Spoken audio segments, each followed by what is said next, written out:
days of motoring in the British countryside in the 1920s. Some would say the ownership of any Bugatti is an unsurpassable sign of success and distinction.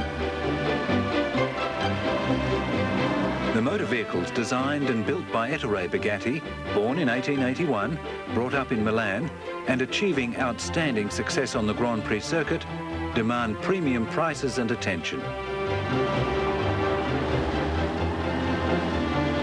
From just 5 vehicles in 1910, 175 3 years later, Bugatti's built up a workforce of over 1,000 employees, producing vehicles noted for their endurance and reliability. This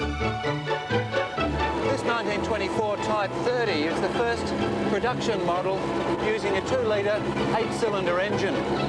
For Bugatti, it's a change of marketing direction, moving into the more comfortable touring car market. Every motoring enthusiast in the world recognises that mark. It symbolises automotive excellence, prestige and passion. It's 40 years since the last one was built, and we've come to the motoring heart of Italy for the rebirth of a legend.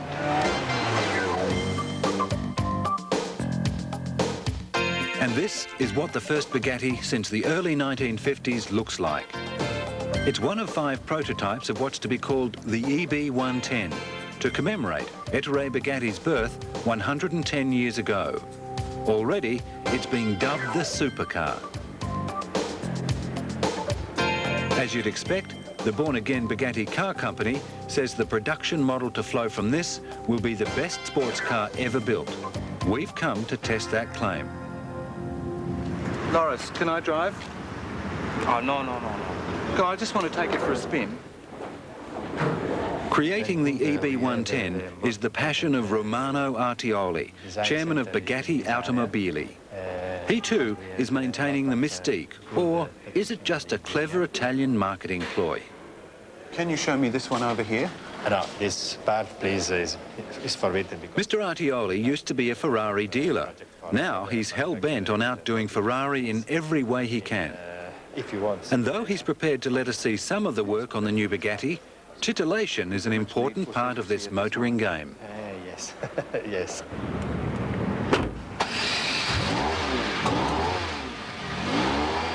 As I said, some things we couldn't see, others we could, like the brand new production and testing centre.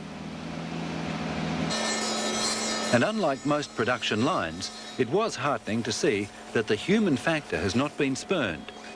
Craftsmen do all the finishing work by hand. The factory's been designed and equipped to produce just 1 engine a day, but it's a very complicated piece of machinery. There are 12 cylinders and 5 valves per cylinder. Now, normally you only get that in Formula 1 racing cars. And over here, the gearbox, 6 forward gears, this one's reverse, and you'll notice that it's housed in the engine block itself, and that's been done to keep the weight down. And no expense has been spared in that endeavour. Many of the fastening bolts are titanium, 10 times the cost of steel bolts, scrupulously measured to ensure they meet exacting standards. In a temperature-controlled metrological room, each of the 4,000 different mechanical parts are digitally, electronically measured. When the ruby tip comes into contact with the surface, deflection creates a circuit which transmits electronic information to a computer.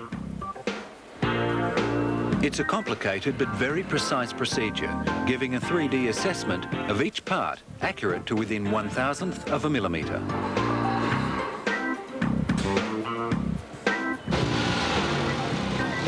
And you don't have to be a motoring expert to realise that the new Bugatti's power plant is a complex piece of engineering as well. Maybe too complex. It's a 3.5 litre unit designed to deliver 550 brake horsepower at 9,000 RPM. It will have 4 water-cooled turbochargers and 3 differentials to give constant 4-wheel drive. May be necessary, but still hard to handle if the claims of a top speed of 360 kilometres an hour can be believed. All of that has to fit into a body which has also become an exceedingly complicated exercise. Just 4 metres long, the prime target here has been exceptional lightness coupled to great power with the aim of a true sports car feel. For this, they've turned to the aeronautics industry and materials like titanium, magnesium and carbon fibre. To meet a target of just 125 kilograms for the chassis, Bugatti contracted the French Aerospatiale Group for the development of a composite carbon fabric.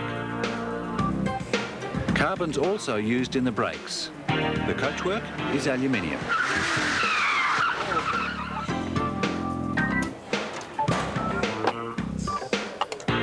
Mr. Artioli and Bugatti have set up a selection panel, a guarantee committee to weed out the undesirables, the speculators, those without passion, and maybe those who haven't owned and looked after an original Bugatti.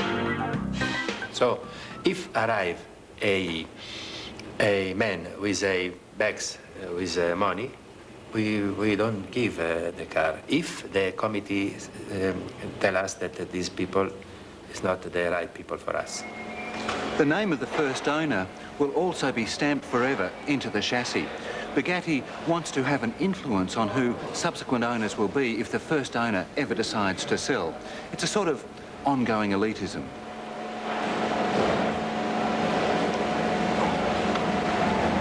So it looks as though this is about as close as I'll ever get to driving one of these. And with only 150 being made a year and a price tag that could exceed $500,000, it's about as close as you'll get too.